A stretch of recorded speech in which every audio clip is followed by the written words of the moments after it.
Nag 5-man ranked game kami kasama ko si Insection, ang Chogod ng Pinas. Mali mo, di Maging ang dynamic duo na V-Wise ay sang AO na anti-meta si Digi. At sa video na ito papatunayan ko sa inyo kung gaano ito ka-OP.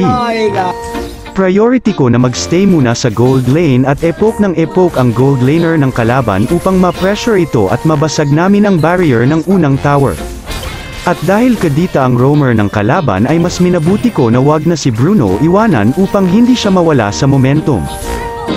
Communication is the key, kaya parati kong pinapaalam sa aking mga kasama kung may ultimate ba ako or cooldown pa.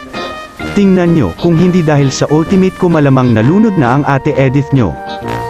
By the way, ito nga pala ang recommended items ko.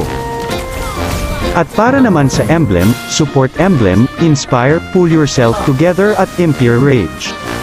Sana ay may time ka para pindutin ang follow button para lagi kang updated sa mga tutorial videos na tiyak makaka-improve ng gameplay mo. At sa tingin ko'y hanggang dito na lang muna. Sana'y may natutunan ka, mag-focus parati sa game dahil lahat ay pwedeng manalo sa late game. Hanggang sa muli.